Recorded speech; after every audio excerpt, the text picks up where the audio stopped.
আপনারা জানেন জাতীয় নাগরিক পার্টির যুগ্ম আহ্বায়ক এবং এনসিপি সমর্থিত জাতীয় নারী শক্তির আহ্বায়ক মনিরা শারমিন তিনি একটা রিট করেছিলেন। এর মূল বিষয় ছিল জাতীয় নাগরিক পার্টির পক্ষ থেকে সংরক্ষিত নারী আসনে মনিরা শারমিনকে নমিনেশন দেওয়া হয়েছিল।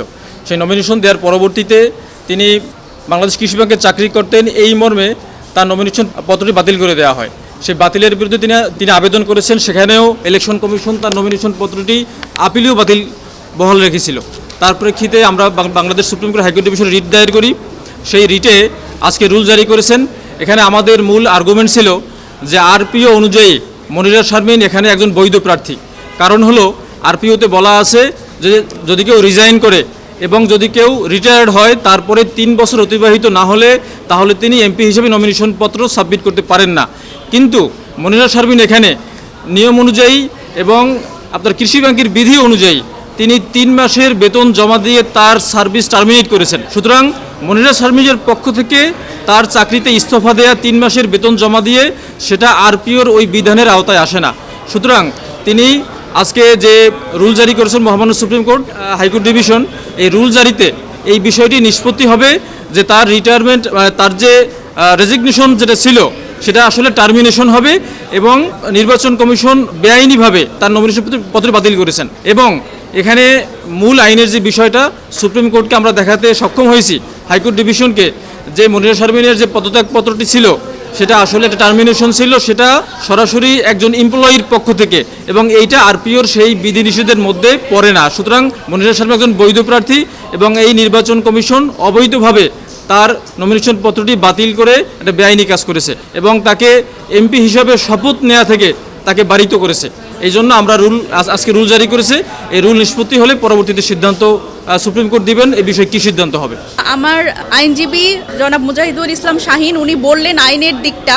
আমি আসলে আমার এই আইনি লড়াইয়ের যে রাজনৈতিক দিকটা সেটা বলতে চাই। সেটা হচ্ছে যে দেখেন, আইনটা যেই কারণে আসলে তৈরি হয়েছিল, যাদের আসলে এই নির্বাচন প্রক্রিয়া থেকে বা একটা অবৈধ আনডিউ একটা প্রভাব বিস্তার করার জায়গা থেকে যাদের আসলে সরানোর জন্য এই আইনটা করা হয়েছিল, সেটা হচ্ছে মেইনলি আমলা, আইজিপি, যারা আসলে সত্যিকার অর্থে রাষ্ট্রের গুরুত্বপূর্ণ পদে থেকে এই 3 বছর অতিবাহিত হওয়ার আগেই তারা যদি আসলে নির্বাচন করে, সেক্ষেত্রে যেই কনস্টিটিউয়েন্সিতে তারা নির্বাচন করে সেই ভোটারদের উপর একটা প্রভাব বিস্তার করবার জায়গা থাকে এবং সে যদি আসলে নির্বাচিত হয় সেই প্রতিষ্ঠানকেও এক ধরনের অবৈধ সুবিধা দেওয়ার একটা সুযোগ থাকে। কিন্তু প্রথমত আমার জায়গাটা হচ্ছে যে একজন, যদি বলি যে স্ট্যাচুটরি অথরিটি, একটা ব্যাংক, ফাইন্যান্সিয়াল ইনস্টিটিউশন, সেখানকার একজন কর্মকর্তা, তার আসলে কিভাবে এই সক্ষমতা আছে বা এই প্রশাসনিক জায়গায় তার আসলে কতটা সক্ষমতা আছে যে একটা কনস্টিটিউয়েন্সিকে প্রভাব বিস্তার করার বা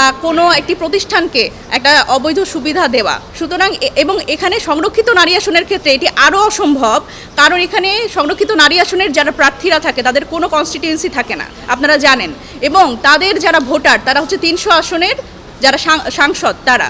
সুতরাং এই জায়গায় কোনোভাবেই এটি আসলে অ্যাপ্লিকেবল না আমার উপরে এই আরপিওর এই ধারাটি।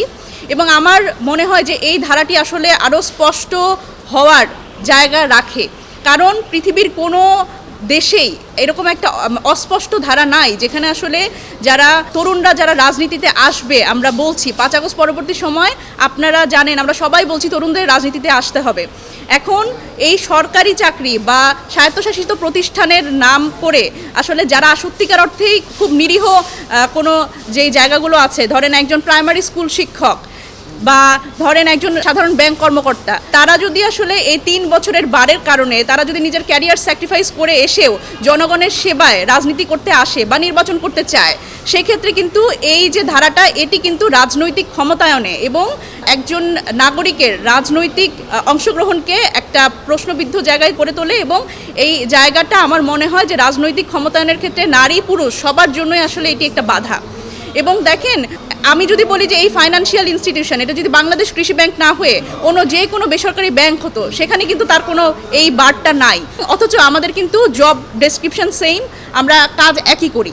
সুতরাং এটি একটা নাগরিকের অধিকার ক্ষুণ্ণ হচ্ছে বলে আমি মনে করি এবং রাজনৈতিক ক্ষমতায়নের ক্ষেত্রে এবং সংসদে আসলে প্রতিনিধিত্ব করবার ক্ষেত্রে বিশেষ করে নারীদের এটি একটা খুব বড় বাধা।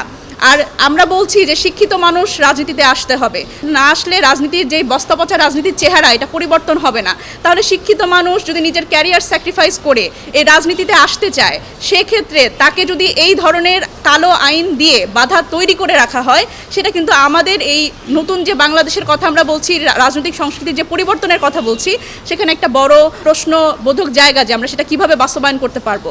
একজন রাজনীতিবিদ হিসেবে, একজন তরুণ রাজনীতিবিদ হিসেবে আমার চাওয়া হচ্ছে যে আইনের যে অসঙ্গতি সেটি পরিষ্কার হোক, সেটি স্পষ্ট হোক।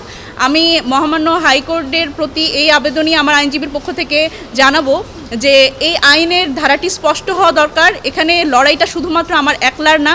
আমি বিশ্বাস করি এই আইনের ধারাটি স্পষ্ট যদি হয়, আসলে যদি এরকমই হয় যে আমলাদের আপনাদের আটকানোর প্রয়োজন, বা আইজিপিদের বা গুরুত্বপূর্ণ পদধারী যারা সত্যিকার অর্থেই প্রভাব বিস্তার করতে পারে রাষ্ট্রের বিভিন্ন জায়গায়, তাদের আপনারা আটকান, কিন্তু যারা আসলে এই ধরনের নিরীহ চাকরিতে ছিল তাদের আটকানো আমার মনে হয় না এটা খুব সঙ্গত বিষয়।